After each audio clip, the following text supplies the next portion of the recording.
Eee, Perkenalkan terlebih dahulu, saya Hesti, saya, bertugas full-time di RSUD Kota Tangerang.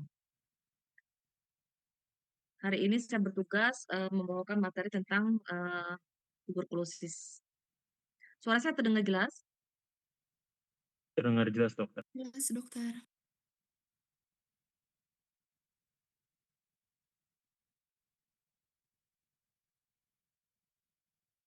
Ya, langsung aja ya. Kita perkenalan dulu, yuk. Siapa aja yuk, mulai dari Syifa deh boleh.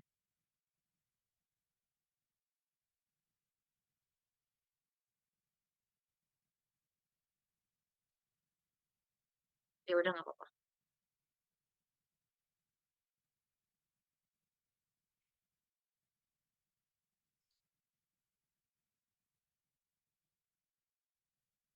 Ya. Dari mana Syifa?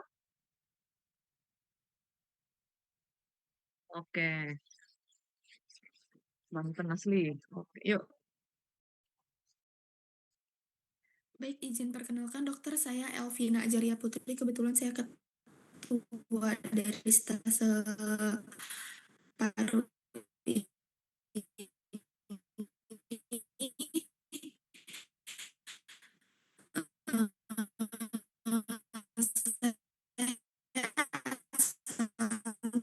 dari kota Sukabumi, dok.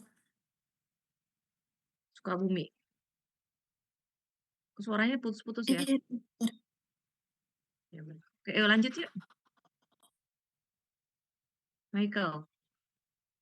Izin perkenalan diri, Dok. Nama saya Michael Giofre Wicaksono, biasa dipanggil Geri, Dok. Asalnya dari Jakarta, Dok. Jakarta. Ya, lanjut. Yuk, langsung.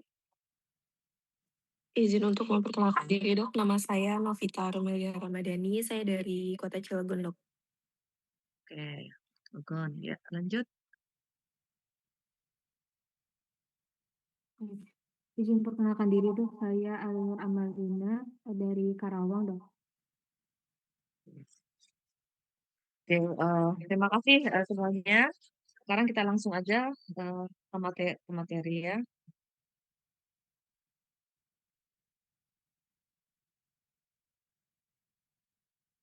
Sudah terlihat jelas?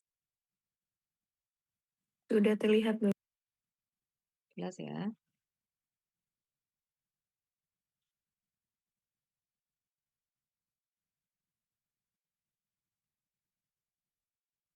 Saya nggak pakai kamera aja ya kayaknya.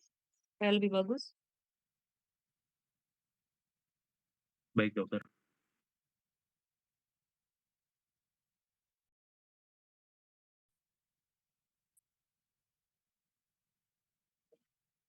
Tuberkulosis sampai saat ini masih menjadi masalah ya. Mungkin adik-adik sering dengar ada saat kuliah preklinik ya, sudah dijelaskan tentang materi tuberkulosis. Sudah dijelaskan belum? Ya, Izin, udah pernah dijelaskan kan materi tentang tuberkulosis? izin Dokter sudah pernah, Dok. Kenapa? Iya, Sudah? Dokter sudah pernah dapat materi, Dok, terkait tuberkulosis. Sudah ya. Ini hanya refreshing dan mungkin ada tambahan-tambahan sedikit ya. Oke, kalau suara saya tidak terdengar, tolong bilang ya. Baik, Dokter. Oke. Ya, jadi tuberkulosis sampai saat ini ya dari saya mungkin dari saya sekolah SMA kali ya, SMP kali ya, ini sudah menjadi masalah ya, sudah menjadi masalah di dunia ya khususnya Indonesia. Jadi memang angka TBC kita sekarang peringkat kedua di dunia. Ya, peringkat kedua dunia, juara satu India, kedua Indonesia. Dan angka kematian ini juga masih tinggi ya. Eh, di rumah sakit saya aja hampir masih setiap setiap minggu ada aja pasien yang meninggal karena TBC. Jadi diperkirakan setiap menit 4 orang meninggal karena TBC. Jadi, TBC itu disebabkan oleh bakteri, yaitu Mycobacterium tuberculosis, ya. Dindingnya sangat kompleks ya, sehingga, eee, bakteri ini ya sulit untuk, dibunuh atau dimatikan. Patofisiologinya ini sebenarnya sangat kompleks ya, tapi secara garis besar ya, jadi kuman ini masuk ya intinya ke dalam, tubuh melalui, droplet ya, atau aerosol yang terhirup terhirup masuk ke dalam saluran napas kita. Jadi pintu masuknya adalah saluran napas ya, jadi begitu kuman masuk sebenarnya kita mempunyai pertahanan tubuh ya, ada sistem imun yang, alami dan didapat. Bila, sistem imun kita baik ya, ini bisa langsung bakteri bakteri ini dibunuh, atau mati dan langsung bisa keluar dari dalam tubuh. Ya. Jadi, bentuk anatomi saluran napas kita merupakan, eee, salah satu, sistem imun yang pertahanan tubuh yang alami, ya. Nah, kemudian bila, sistem imun kita tidak mampu ya, tidak mampu untuk, membunuh si kuman TBC ini, maka kuman TBC ini akan terus masuk ke saluran napas yang lebih bawah ya, kemudian, dia akan, sistem imun yang adaptif ya akan mulai, teraktivasi ya, teraktivasi ya sampai terbentuk kompleks primer ya, kemudian kompleks Ghosn ya, nah kemudian sampai membentuk, si kavitas ya. Nah kavitas ini apabila pecah ya, apabila pecah, maka kuman ini akan, menyebar dan, eee, terjadi sakit TBC ya. Jadi, kuman ini kavitas ini merupakan, eee merupakan sistem imun, merupakan sistem pertahanan di paru ini yang melokalisir si kuman ini, ya akan tetapi bila, eee, dalam kondisi khusus seperti gangguan sistem imun yang terjadi pada HIV, ya kemudian pada, eee, diabetes yang terjadi defek pada sistem imun, maka dinding ini bisa, terdilusi terdilusi, pecah ya, nah kemudian, dia akan menyebar. Nyebar jadi sakit. Akan tetapi bila sistem imun ini dapat melokalisir ya, tapi tidak mampu membunuh ya, jadi sistem imun mampu mengendalikan, itu bisa, kuman itu bisa, tidur aja di dalam tubuh. Ya itu dinamakan TB laten. Dia bisa bertahun-tahun di dalam tubuh kita sampai kita meninggal nggak jadi sakit, ya. Tapi, ada juga yang dalam beberapa tahun kemudian, eee, karena gangguan sistem imun ya, dia akan menjadi sakit. Jadi harus dibedakan antara, infeksi ya, dan sakit. Kalau infeksi itu dia ada kuman tapi tidak terdiri sakit, kan tetapi kalau, eee, dia kuman ada dan dia jadi sakit, ada gejala itu namanya sakit TBC ya. Nah ini, jadi kalau misalnya kontak erat ya, itu tidak serta-merta kita langsung tertular, langsung sakit TBC. Ya jadi jangan terlalu khawatir juga kalau ada pasien TBC langsung ada pasien TBC langsung ketakutan ya. Ya jadi nggak semua ya, nggak semua kita kontak dengan TBC akan terjadi sakit.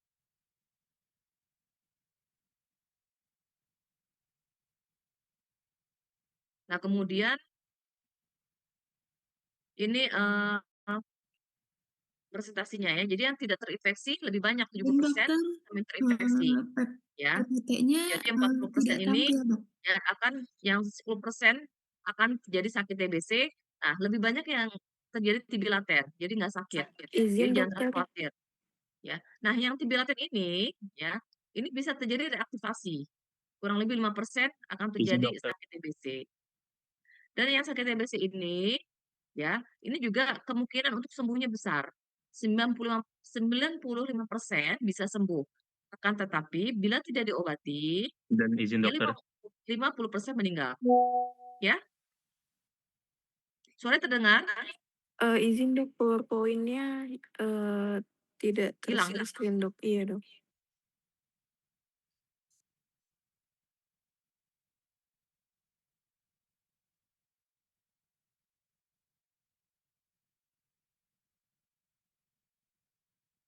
Mana ya? Tunggu ya. Mungkin kalau tadi ke stop sharing nggak? Turun ke stop pencet kayaknya.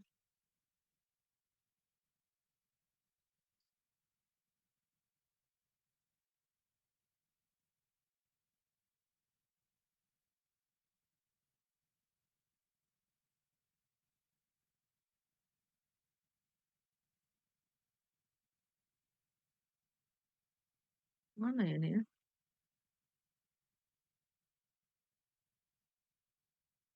Kok dia nggak mau besar ya?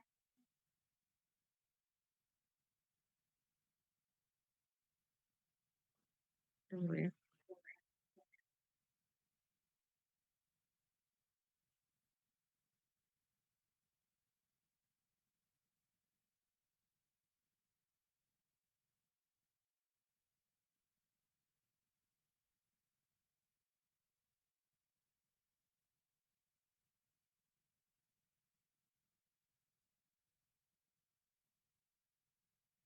Ya ya, terlihat?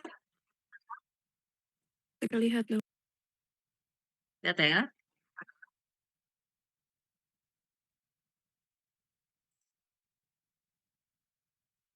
Oke, di sini tadi udah ya. Nah, diagnosis sama dengan penyakit yang lain ya, yaitu anamnesis, pemeriksaan fisis ya, dan pemeriksaan penunjang. Eh, Diagnosis ini anamnesis ya, biasanya ya ada batuk ya, kemudian eh, lokalnya batuk, ya kadang-kadang sesak, walaupun nggak semuanya ya. Kemudian gejala sistemiknya berat badan turun, nafsu makan turun, ya keringat malam, ya kemudian jangan lupa anamnesis untuk ekstra parunya. Apakah ada benjolan di leher, di sila, ya seperti itu. Ya. Dan jangan lupa memikirkan dirinya dengan bronkitis, karena semua penyakit penyakit di paru ini gejalanya batuk. Ya. Nah ini pemeriksaan fisik ya, kalau misalnya masih normal bisa kita tidak menemukan kelainan apapun. Ya, tetapi misalkan udah ada infiltrat atau ada cairan, ya baru kita menemukan gejala seperti suara vesikular yang menurun di lokasi lesi, ya atau fusinya meningkat, ya pada kondisi ada pneumotoraks, ya gitu. Jadi tergantung eh, luas lesi, tergantung bentuknya lesi, pemeriksaan fisik yang kita temukan. Nah ini laboratorium. Jadi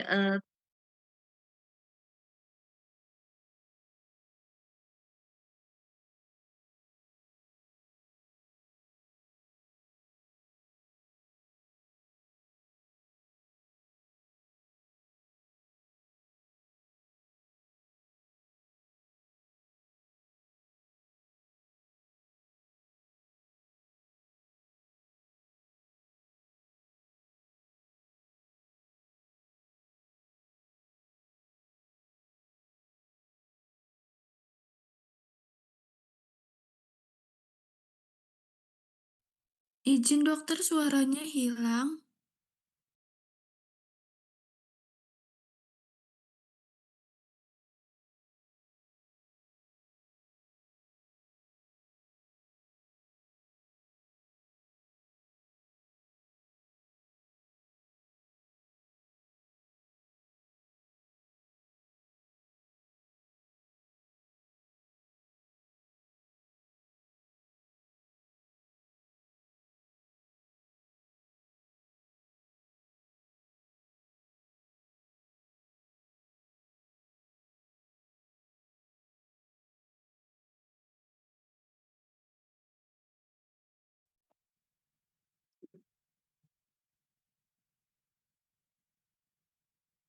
halo, sempat putus ya tadi ya. Iya Iya, dokter. Dokter. Sekarang sudah terdengar? Sekarang sudah dok. Slide-nya ada? Slide-nya Enggak. belum ada dok. Belum muncul.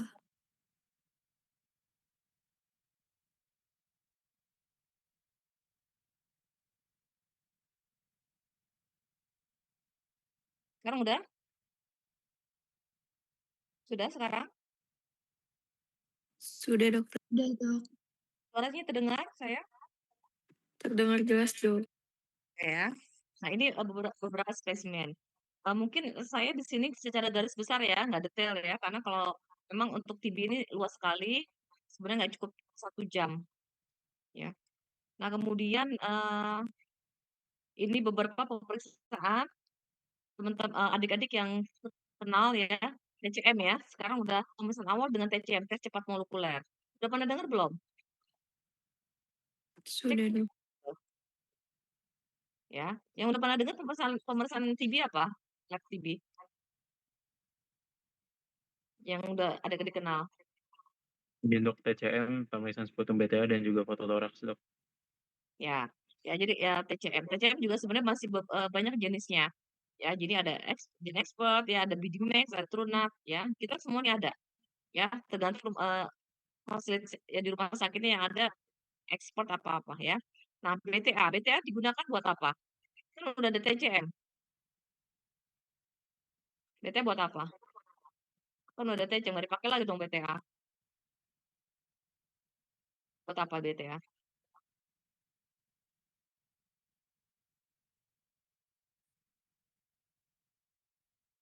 Ada yang bisa jawab? Masih dipakai nggak? Nggak apa-apa salah. Mungkin izin Dok, kalau misalnya tidak ada akses kepada pemeriksaan TCM Dok menggunakan BTA. Ada lagi teman-teman yang lain?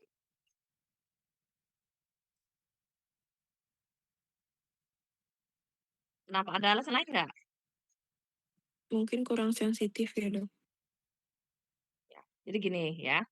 eh Kenapa? Ya, kalau salah satu tidak ada akses benar. Kalau misalnya tidak ada akses fasilitas untuk pemeriksaan TCM, boleh kita pakai BTA. Tapi kita kan di Cilegon. Cilegon kota apa enggak? Nah Kota, ya, Dok. kalau kita dinasnya di Papua, ya baru boleh ya. Tapi TCM, walaupun kita nggak punya alatnya di rumah sakit tersebut, kita ada jejaringnya, ya. Jadi untuk diagnosis awal utama adalah TCM. Kenapa? Karena kita bisa mengetahui ini resistensi apa enggak terhadap rifampicin ataupun ya. Kalau BDMax dia rifampicin dan INH bisa deteksi. Kalau cuma yang ekspor cuma rifampicin aja untuk resistensinya itu yang kita bisa lihat. Nah, BTA masih kita gunakan untuk follow up ya. Jadi untuk follow up bulan kedua, bulan kelima dan keenam ya, itu dengan BTA, tidak dengan TCM. Kenapa? Ya karena TCM itu sangat sensitif. Ya, jadi dia dapat mendeteksi kuman yang mati. Ya, jadi kalau misalnya kita cek untuk follow up bulan kedua atau bulan kelima itu bisa positif terus. Ya, oleh karena itu jangan gunakan TCM saat follow up. Ya,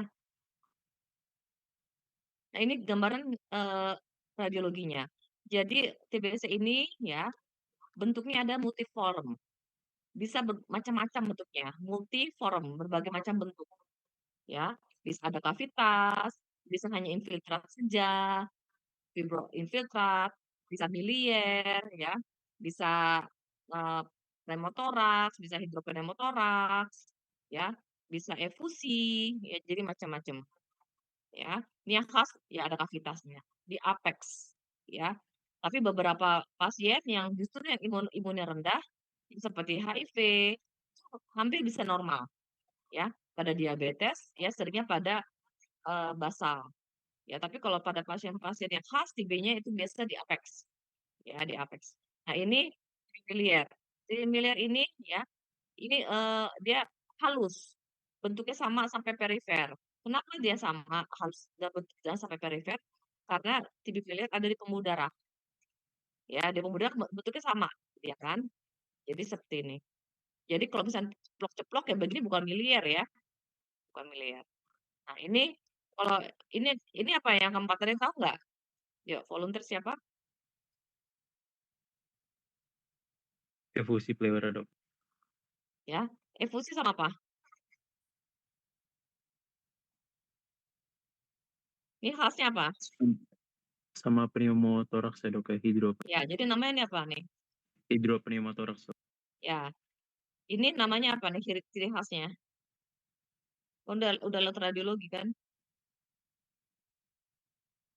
Meniscus Ini sign, Dok. bukan. Ini adalah air fluid level. ya. Jadi pasti si cairan dan udara terpisah ya. Yang di atas apa? Udara apa cairan? Yang di atas. Udara, Dok. Hah? Yang di atas apa? Cairan apa udara? Udara, Dok. Ya, udara. Dia kan rendah, jadi lebih rendah. Oh ya, di udara pneumotoraksnya di atas, ya infusinya cairan di bawah. Ya, jadi dia ada batasnya kan? Itu namanya airput level. Ya. Nah, ini apa nih namanya?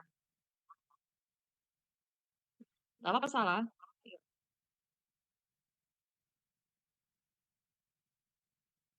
Ini apa? Hmm? Yuk, apa? Boleh, gak apa-apa salah. Apa? Izin, Dok. Itu penebalan dinding pleurannya bukan ya, Dok? Ya, ini efusi pleura ya. Ya mungkin udah ada penebalan juga ya. Tapi memang kalau misalkan yang bagus, dia ada tadi meniscus science. Dia tuh cembung gini ya. Nih, tapi ini nggak terlalu kelihatan lagi meniscus sign-nya, ya mungkin sudah ada penebalan pleura ya. Nah, ini apa yang ini?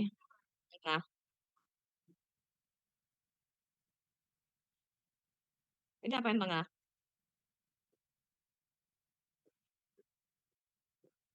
Ini apa yang tengah? Kalian tahu nggak? Atelektasis, Dok. Hah? Atelektasis bukan ya, Dok? Ya, atelektasis. Kenapa nggak efusi? Putih semua nih. Karena trakeanya tertarik. Ya, tertarik ya. Kalau yang ini kan, kalau yang efusi dia terdorong biasanya nih. Ini harusnya ke kanan dia. Nah, ini kan kalau dia atelektasis ya, dia ke kiri, batas jantung juga dia akan tertarik ke sisi lesi. Ya, ketarik juga tuh jantungnya ya. Jadi ini atelektasis. Ya, udah luluh paru nih, udah destroyed paru. Jadi udah hancur parunya yang kiri. Ya. Ini yang paling sini apa? Yang paling kanan apa? Ya, pneumotoraks ya. Ada apa aja di sini komponen apa pneumotoraks? Ya, gambaran. Ya, terus? Selai iganya melebar, Dok. Ya, terus?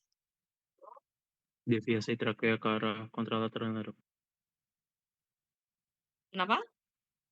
Deviasi trakea mendorong trakea, Dok. Ya, tapi harusnya ya dia mendorong ya. Terus apa lagi? Vaskular ya. Kan dia udara doang.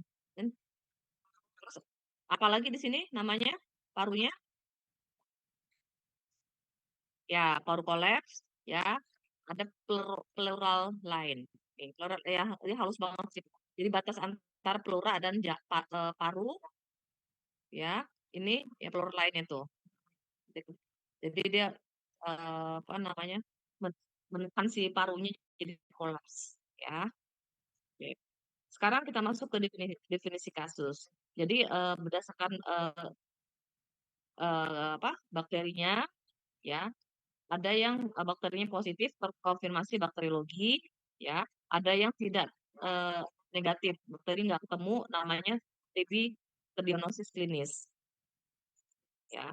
Jadi kalau misalkan ketemu bakterinya positif, MTB-nya positif, baik melalui TCM, BTA atau biakan ya, itu namanya TB bakteriologi terkonfirmasi ya.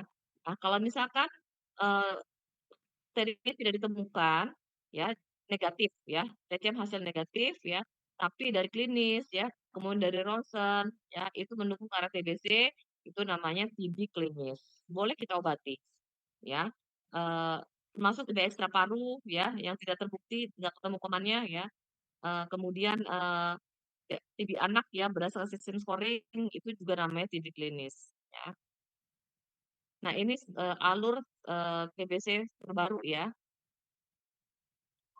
Ya mungkin nih adik-adik masih nanti masih masih belum familiar ya karena ini juga juknisnya baru sekali ya.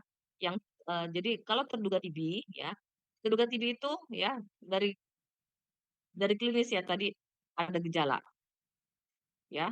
Dia berat apa namanya, ada demam, ada batuk, berat badan turun, ya kemungkinan malam ya. Nggak usah semuanya, salah satu aja ada itu kita terduga TB ya. Nah, kita, pemeriksaan diagnosis TB dengan resistensi OAT. Resistensi OAT itu maksudnya, eee, pemeriksaan lab yang dapat, eee, mendeteksi adanya resistensi seperti rifampicin atau ENH. Ya tadi, ya, dengan kata lain dengan TCM, ya. Kalau ini pemeriksaan diagnosis TB tanpa resisten OAT, ya. Seperti BTA, ya, atau sekarang sebenarnya sudah ada, yang sedang kita lakukan adalah namanya NPOC, ya, near, point of care. Tapi pemeriksaan ini, eee, belum disosialisasikan juga untuk, di fase 1 ya. Jadi kita kita abaikan dulu ini ya. Ya jadi kita yang pakai TCM aja dulu ya. Ya hasil TCM, rifampicin resisten. Kita ikutin alurnya, bisa hasilnya rifampicin sensitif, ya. Kalau rifampicin sensitif, kalau dia pernah riwayat OAT, misalkan 5 tahun atau 3 tahun yang lalu pernah, minum obat TBC, baik dia itu, putus atau dia lengkap ya, kita cek lanjutan dengan, pemeriksaan, untuk deteksi ENH, ya. Jadi kita harus tahu nih dia resisten atau sensitif ENH, ya. Kita obati sesuai dengan hasil resistensi. Kalau hasil MTB-nya, eee, nggak jelas ya MTB, nah ada nih MTB-nya positif tapi tidak diketahui ya, eee, misalkan hasil indeterminate atau hasil, ini tidak diulang ya, kita obati saja dengan SO. Kalau dia negatif ya, kalau dia negatif, nah kita hati-hati, ini banyak sekali ya, yang hasil MTB-nya negatif ya, tapi klinisnya mendukung ya. Kita lihat ronsennya, ya kalau ronsennya, tidak khas ya, eee, itu boleh kita obati antibiotik 2 minggu. Kalau ronsennya khas di apex tadi ada kavitas boleh langsung kita obati. Tapi kalau misalkan, eee, dia tidak khas, bisa disal, kita kasih obat, 2 minggu atau satu minggu antibiotik nonquinolone ya, nonquinolone ya, kita ronsen ulang ternyata, infiltratnya tidak berkurang, boleh kita obati TB ya, kita masuk OAT. Tapi kalau misalnya infiltratnya menghilang ya, dengan antibiotik yang kita berikan yang nonquinolone tadi ya, itu berarti bukan TBC, ya seperti itu ya. Ya, kemudian hasil gagal ya kita nilai lagi.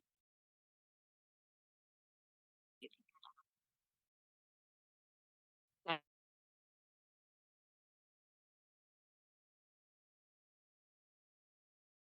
ini dengan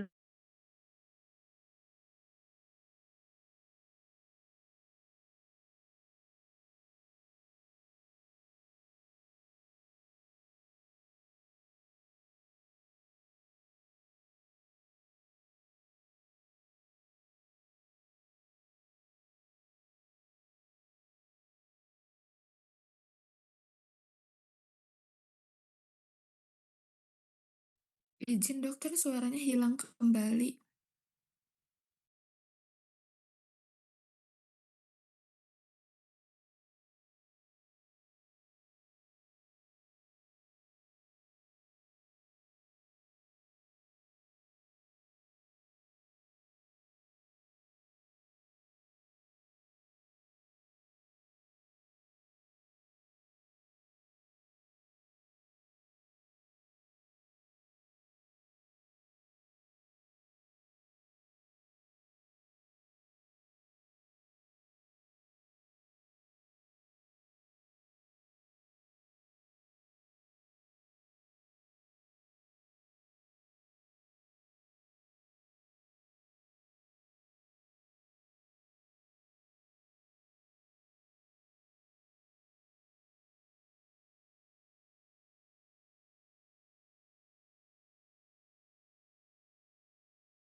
Oh.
Ya, Assalamualaikum.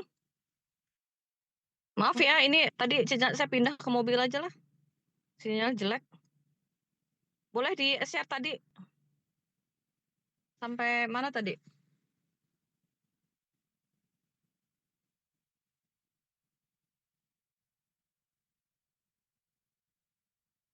Oke ya. Ya, slide. Ya. Ya. Jadi pada TB ini sangat penting anamnesis riwayat OAT. Ya, riwayat OAT karena kalau misalkan dia pernah di OAT, ya, itu tata laksananya beda dengan orang yang belum pernah di OAT. Ya, jadi kalau TB itu kadang-kadang ronsennya ya itu kan kalau ada fibroinfiltrat ya. Itu kalau misalnya dia belum pernah di OAT ya, dengan hasil TCM negatif ya, ronsennya mendukung, kita obati masuk OAT. Tapi kalau dia pernah di OAT ya, pernah di OAT dengan hasil TCM negatif ya, walaupun foto ronsennya ada fibroinfiltrat, kita tidak obati.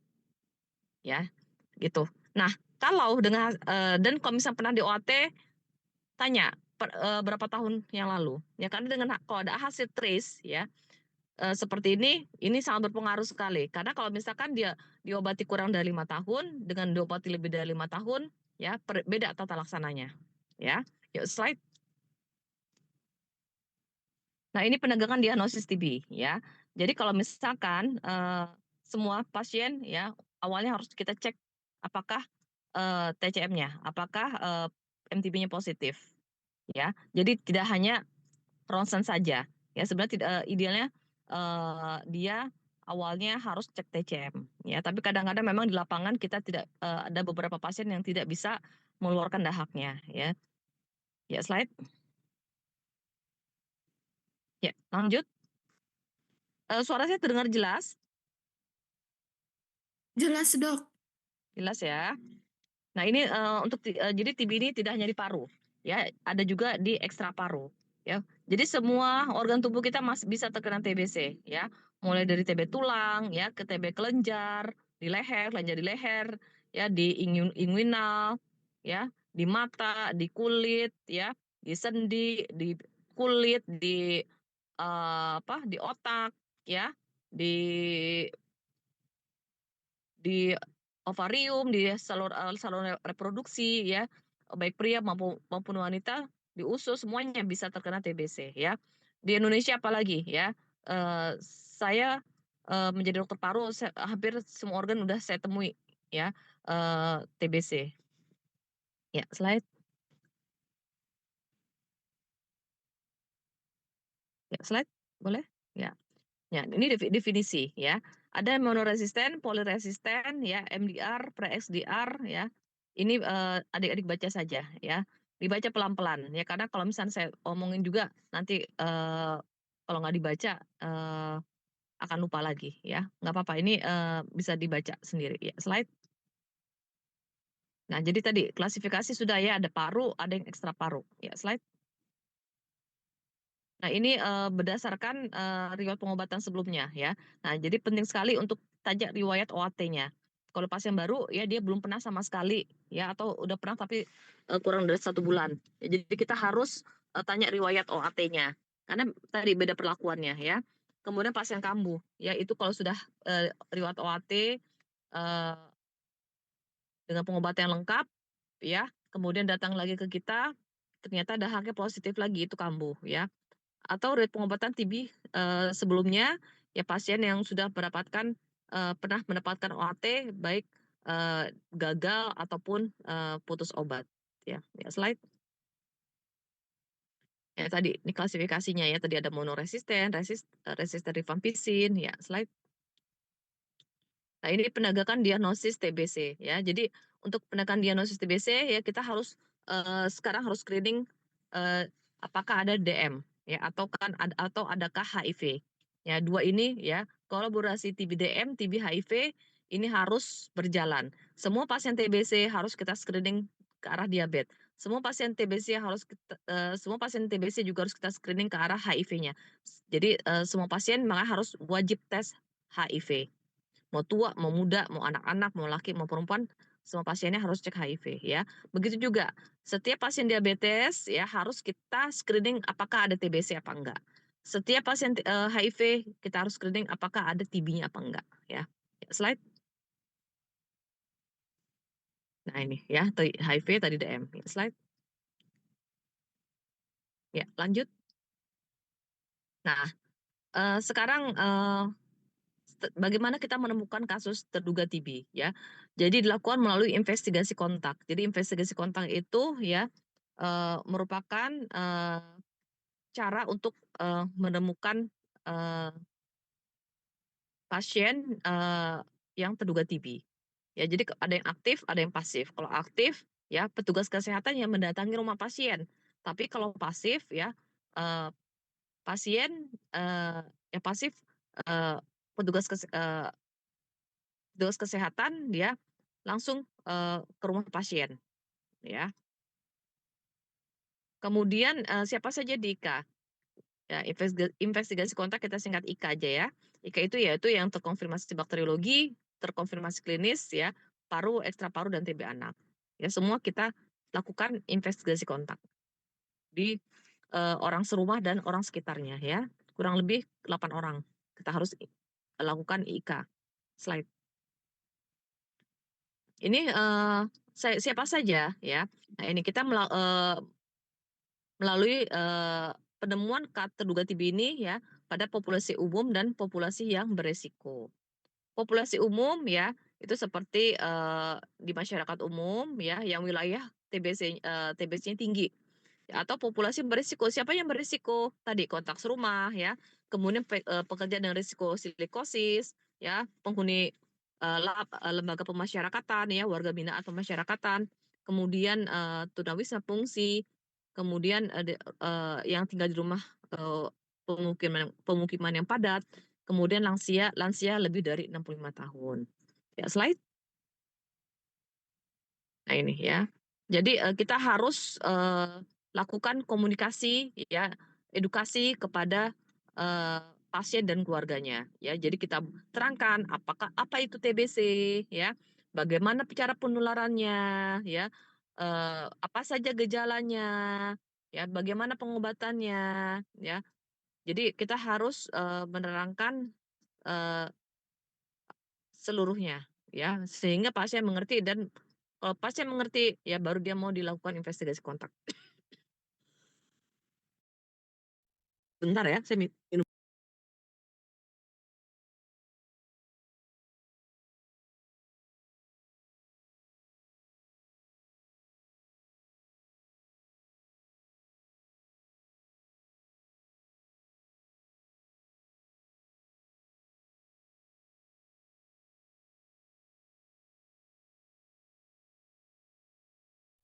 Oke ya. Kemudian strategi bagaimana mengendalikan faktor risiko. Ya, jadi ini pencegahan dan pengendalian risiko ini untuk mengurangi penularan ya, sehingga tidak terjadi sakit TBC di masyarakat. Upaya apa saja ya? Bagaimana kita mengendalikan bakterinya, bagaimana kita mengendalikan faktor risikonya, intervensi, dan bagaimana PPI-nya. Ya, slide. Nah, sekarang pengobatan, ya kita sampai ke pengobatan. Ya, slide. Nah, jadi pengobatan itu ya ini masih sama ya, masih sama. Jadi ada selama 6 bulan. 2 bulan fase intensif, 4 bulan fase lanjutan. Fase intensif itu yang kita berikan adalah 4 macam obat. Ya, fase lanjutan 2 macam obat selama 4 bulan. Ya, slide. Dan pada fase lanjutan ini kita berikan setiap hari. Ya, kalau dahulu ya ini yang fase lanjutan 3 kali seminggu, tapi sekarang setiap hari. Ya, ini sekarang sebenarnya sudah ada paduan obat sensitif obat 4 bulan ya. 4 bulan. Jadi 4 bulan ini tapi regimennya belum ada ya, tapi adik-adik harus tahu. Ya karena mungkin begitu adik-adik nanti lulus, ini obat udah ada ya. Untuk saat ini obatnya ada beberapa syarat yang kita bisa berikan paduan obat yang 4 bulan ya. Pada pasien lebih dari 12 tahun ya, kemudian TB semuanya, kemudian HIV juga kita bisa berikan, diabetes ya, yang terkontrol ya. Kemudian yang IMT-nya kalau kurang dari 17 kita tidak berikan ya. Kemudian ibu hamil juga enggak ya, ibu hamil menyusui, melahirkan enggak ya. Dan bukan untuk ekstra paru ya. Slide. Nah, jadi pengobatan ya paru dan ekstra paru sebenarnya sama 6 bulan. Tapi kalau ekstra paru yang berat ya seperti meningitis kita bisa perpanjang 9 sampai 12 bulan. Tulang juga bisa sampai 1 tahun bahkan 1,5 tahun ya. Kemudian boleh kita berikan vitamin B6 ya untuk mengurangi efek samping neuritis akibat INH. Slide. Nah, ini dosis obat ya.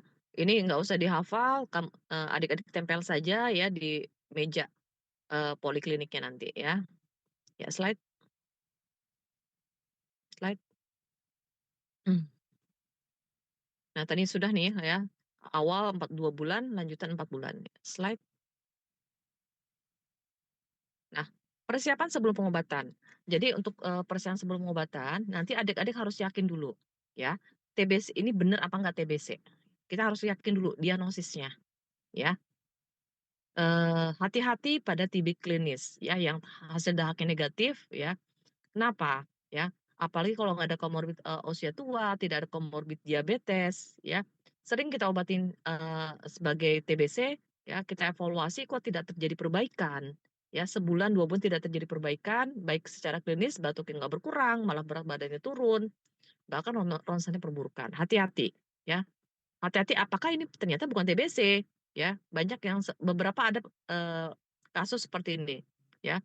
Diobatin TBC nggak taunya kanker paru, ya. Jadi hati-hati, ya. Berat badan ya harus ditimbang, ya.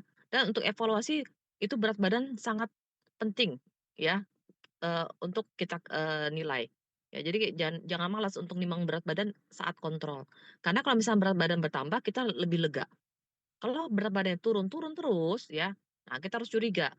Ya, biasa kalau dia respon dengan OAT, dia akan naik berat badannya. Tapi kalau tidak respon, ya, apakah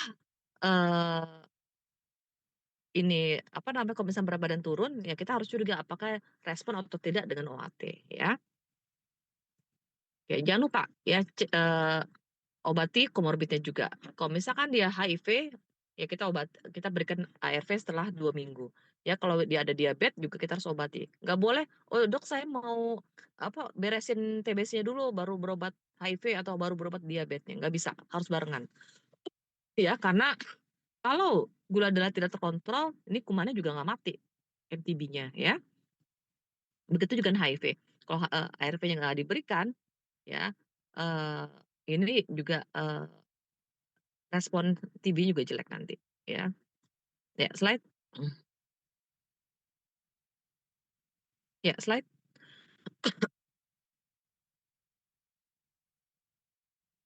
Ya, pemantauan. Ya, dia pemantauan ini tadi ya jangan lupa klinisnya perbaikan apa enggak. Ya, kalau di ekstra paru benjolannya berkurang apa enggak, ya. Kemudian dari BTA bulan kedua, bulan kelima, bulan keenam itu harus kita nilai. Ya, ronsen bulan kedua, bulan keenam, ya perbaikan apa enggak. Ya, jangan lupa juga sekali lagi timbang berat badan. Ya, lihat responnya. Ya, slide.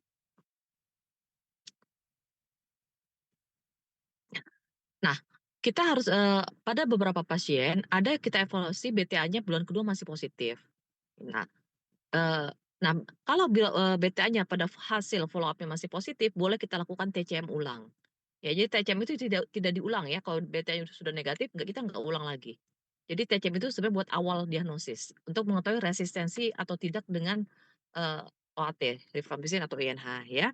Nah kemudian kalau bisa masih positif bulan kedua atau bahkan bulan kelima masih positif. Nah kita harus nilai, kenapa? Ya kenapa? Apakah obatnya diminum? Lihat kepatuhannya.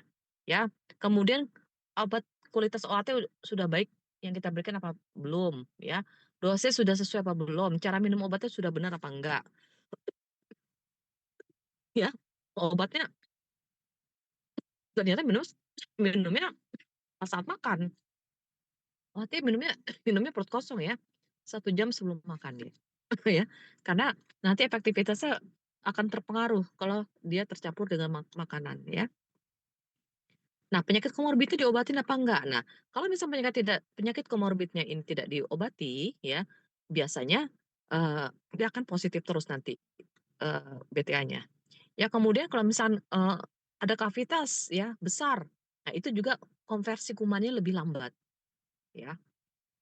Nah, atau kok masih positif terus BTA-nya, kita ulang TCM ternyata resisten ya, jadi hati-hati. Ya slide. Nah ini gagal. Kalau gagal pengobatan ya, ya ini adalah tidak konversi. Konversi itu maksud BTA positif menjadi negatif. Nah ini kalau gagal pengobatan ya, ini dia tidak ada respon baik klinis ya maupun bakteriologi. Dia kok masih positif, klinisnya juga tidak ada perubahan ya. Jadi BT masih positif ya. Nah ini berarti gagal pengobatan ya. Apalagi sampai akhir pengobatan masih positif, ini gagal. Kalau sembuh pada akhir pengobatan dia negatif ya, sembuh. Ya slide. Kalau lengkap dia 6 bulan, tapi kita cek BT-nya lagi, dahaknya udah nggak ada. Ya, jadi kita anggap lengkap ya tapi dari klinis dan ronsen perbaikan ini namanya pengobatan lengkap. Ya, yang meninggal, dia putus berobat. Nah, kalau putus berobat, dia ini minum obatnya nggak diminum selama 2 bulan berturut-turut. Ya, jadi kalau misal 1 bulan kita belum bilang putus obat, itu namanya masih mangkir ya. Mangkir berobat. Jadi kalau misalnya lebih dari 2 bulan baru namanya putus berobat ya. Yuk slide. Ini beberapa efek samping ya. Jadi OAT ini beberapa pasien mengalami efek samping. Ya, yang sering ada mual, muntah. Nah, ini hampir semua OAT, terutama rifampicin, INA, pyrazinamide. Nyeri sendi ya, pyrazinamide. Kalau kita cek asam urat ya itu bisa meningkat. Ya, itu biasa karena pyrazinamide. Kesemutan, neuropati perifer ya itu INH. Kalau gatal itu alergi itu bisa semua OAT ya. Slide. Yuk slide.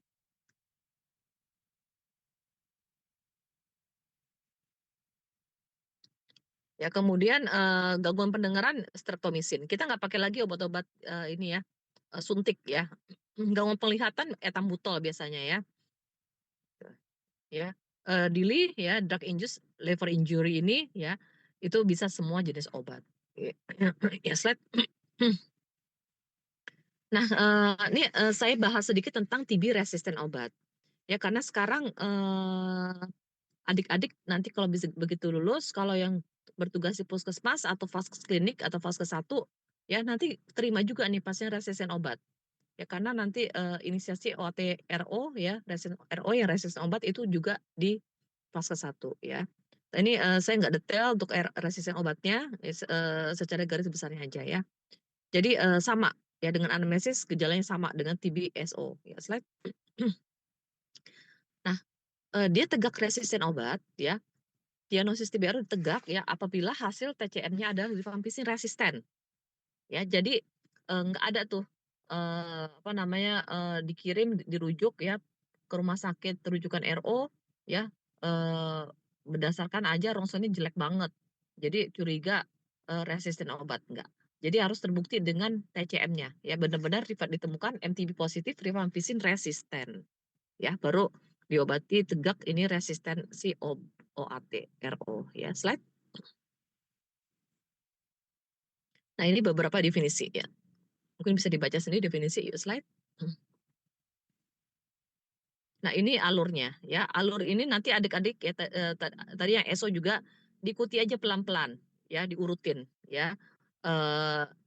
Nanti kalau ada pasien dipraktekin ya, nanti lama-lama terbiasa ya. Ini hanya secara garis besar aja ya. Ini untuk pengobatan TB RO ya. Ini sekarang ada pengobatan 6 bulan. Jadi sama kayak SO ya. Kalau dulu zaman saya sekolah ya itu minimal 1,5 tahun, 2 tahun malah disuntik setiap hari selama 6 bulan. Sekarang kita nggak pakai obat suntik lagi, semuanya oral dan bisa ada yang 6 bulan ya. Namanya ada Bipal-M, Bipal, TB monoresisten, INA. Yang pengobatan 9 bulan juga ada, ya pengobatan 18 sampai 24 bulan. Ini ada syaratnya masing-masing ya. Bipal-M ini Bipal-M singkatan B-nya bedaquiline, P-nya pretomanid, L-nya linezolid, M-nya moxifloxacin. Ya. Bipal ini tanpa M, ada juga bedaquiline, pretomanid, linezolid. Nah, ini alurnya ya, jadi cek TCM. Nah, ini TCM resisten ya. TCM resisten kita harus cek lagi sputumnya drug sensitivity test ya. Jadi tes resistensi OAT yang lain. Jadi kalau TCM itu kan hanya untuk rifampicin resistensinya. Ya, kalau yang ada PCR indigen atau TCM XCR itu bisa INH juga, fluoroquinolone juga. Tapi yang lain-lainnya kayak bedaquiline, pyrazinamide, etambutol itu tidak bisa. Oleh karena itu, ya setelah hasil TCM resisten positif, kita harus lanjut dengan pemeriksaan kultur ya dan DST, ya drug sensitivity test ya. Nah, ini kalau hasilnya nanti MDR atau RR atau pre-XDR ya XDR ya. Ya, untuk MDR bisa pakai Bipal-M ya. Ini saya nggak jelasin detail ya, nanti malah bingung ya. Yang penting adik-adik tahu ya, pengobatan itu ada yang 6 bulan, ada yang 9 bulan, ada yang jangka panjang. Ini 18 sampai 20 bulan ya, belum saya ganti. Maaf ya, yang ini bukan 24 bulan ya. Slide. Slide.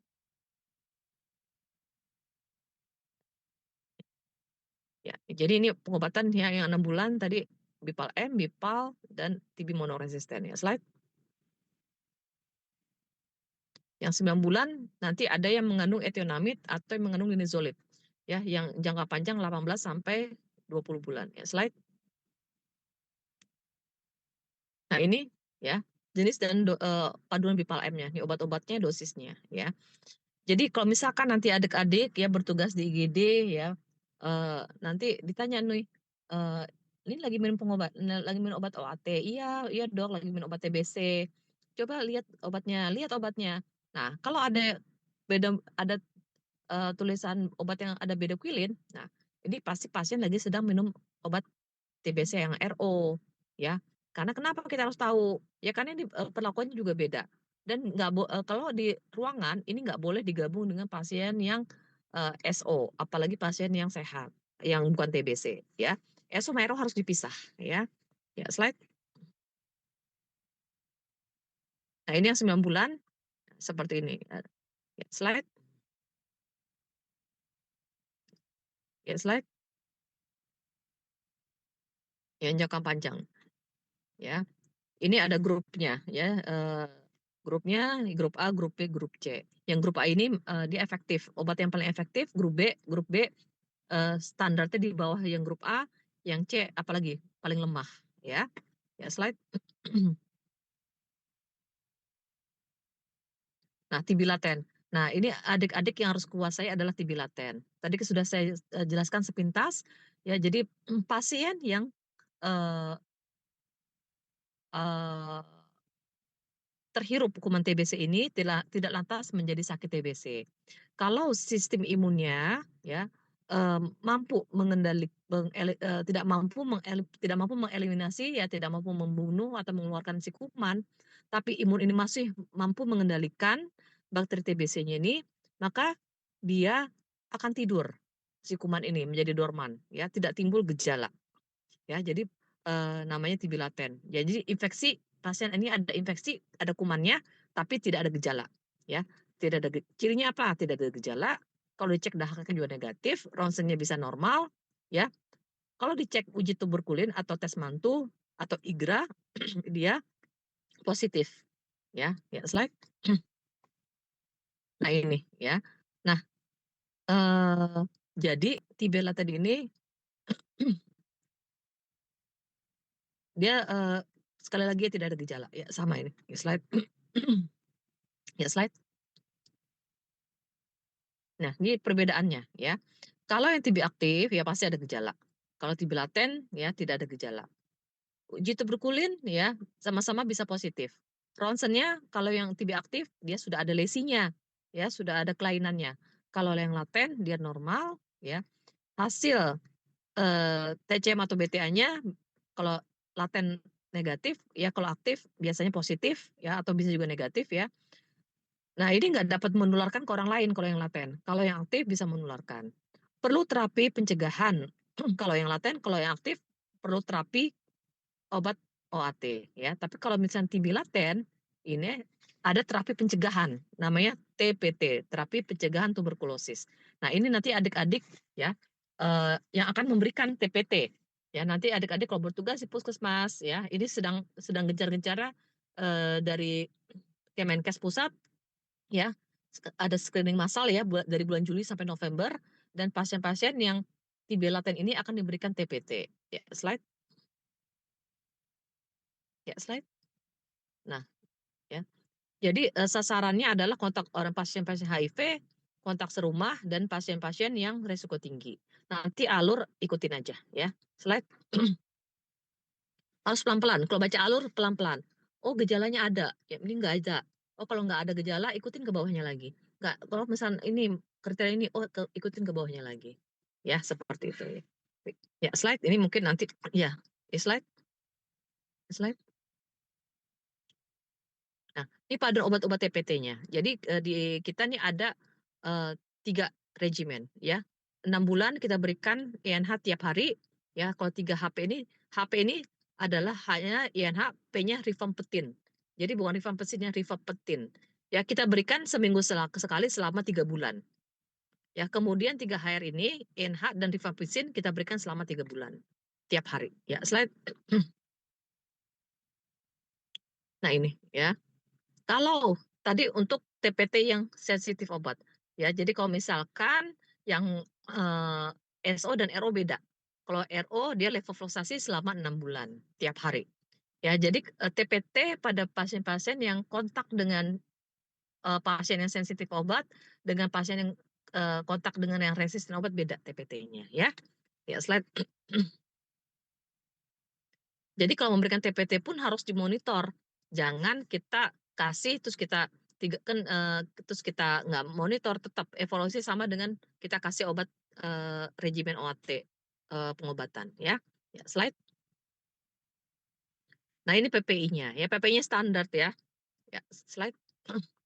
Ya, jadi PPI-nya adik-adik harus tahu faktor risiko TBC-nya ya, dari bakteri ya penyebabnya ya, kemudian faktor individunya dan faktor lingkungan. Ya, slide. Nah, ini transmisinya yang penting adik-adik tahu ya. Jadi kuman ini ditransmisi ditularkan melalui bicara, batuk, bersin ya. Melalui airborne ya, droplet ya. Jadi kalau airborne ya, jadi pertama kita keluar melalui bila si bakteri ini terselimuti sama si droplet, si ludahnya itu droplet namanya. Ya, tapi kalau sudah dibatukan ya sudah melayang dia pecah ya. Si droplet itu melayang-melayang udara itu namanya airborne. Dan ukurannya itu kurang dari 0,5 aja, sangat kecil sehingga bisa masuk sampai ke saluran napas bawah. Oleh karena itu ya, karena kuman si airborne itu kecil ukurannya kurang dari 0,5 mikron, kita memakai maskernya N95 ya karena lebih rapat. Slide. Nah, ini upaya-upaya pengendalian ya dan strategi yang digunakan. Nanti ini adik-adik dapat baca sendiri ya. Ya, slide. Oke. Nah, ya mungkin dari saya sekian dulu. Memang ini materinya untuk TB memang sangat luas ya. Ini saya secara garis besarnya saja. Nanti untuk detailnya mungkin nanti adik-adik bisa searching sendiri. Kan sekarang canggih, mau apa aja juga bisa di Google ada.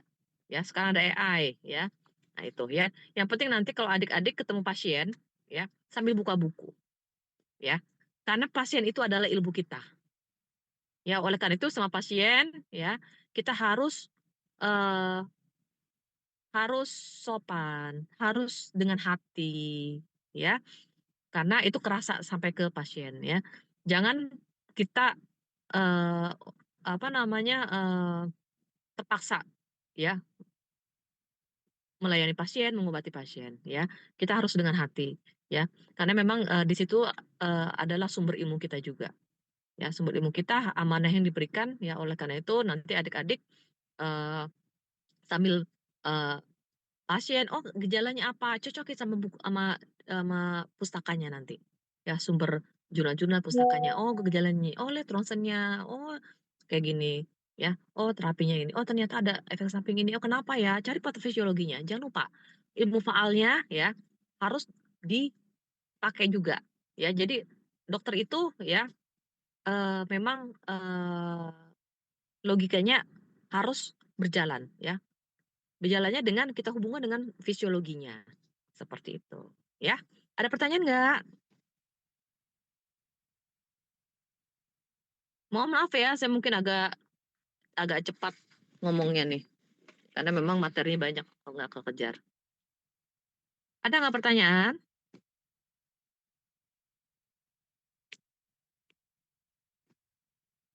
Nggak kedengar suaranya. Oke dok, izin bertanya dok. Boleh. Terkait pemeriksaan BTA untuk konfirmasi atau menilai terapi OAT itu sudah merespon baik atau tidak, kan itu di bulan kedua dok. Selain di bulan Iya. kedua itu apakah ada pemeriksaan BTA lagi di bulan-bulan selanjutnya atau Iya, bagaimana? bulan kedua, bulan kelima, atau bulan keenam. Itu berarti Pakai pengobatan. Sebelum stop pengobatan, kita cek lagi. oke. Gitu. Kalau sampai akhir bulan BT masih positif sampai akhir pengobatan itu gagal terapi. Harus ulang dari awal. Jangan juga pasien lupa minum obat sehari 2 hari, "Oh, Ibu, udah minum 3 bulan, dilupa 2 hari. Oh, Ibu harus ulang dari awal." Ya nggak gitu juga. Ada tuh pasien jadi ketakutan, enggak, ya. Kalau misalkan 2 bulan lebih baru namanya putus obat. Ya, tapi kalau misalkan baru, nggak minumnya lupa sehari atau 2 hari, ya jangan diulang dari awal, ya. Seperti itu. Mungkin karena waktunya terbatas, nanti kalau misalkan ada pertanyaan boleh WA saya, ya. Nggak apa-apa, ya insya Allah saya jawab. Ya, nanti kalau misalnya di sana kan juga ada Dokter Lulu, ya. Dokter Rizky ya, di Cilegon kan ya? Iya, dokter. Dokter siapa sih? Ya Lulu sama Dokter Rizky ya? Dokter Lulu sama dokter Rizky. Heeh, ya. Ya boleh bertanya sama beliau. Kalau misalkan saya pun boleh di WA atau di telepon juga boleh kalau misalkan waktunya pas ya. Ya mungkin sekian dulu dari saya. Udah foto belum nih? Belum dokter, izin dokumentasi sekarang ya, Dok. Tunggu sebentar, saya background masa saya di mobil. Background ya.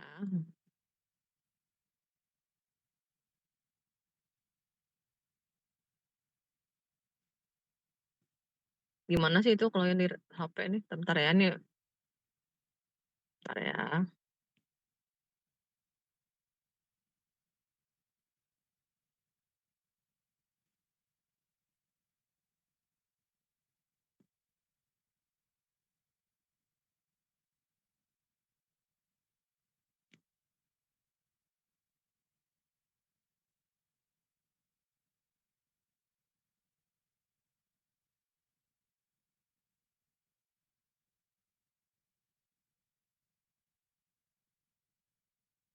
Bentar ya. Itu kok ini sih. Bentar ya sebentar.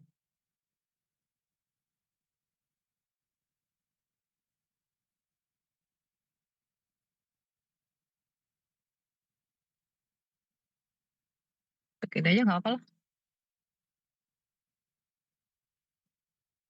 Oke, mulai Oke. izin screen ya. 1, 2, Ya. 3.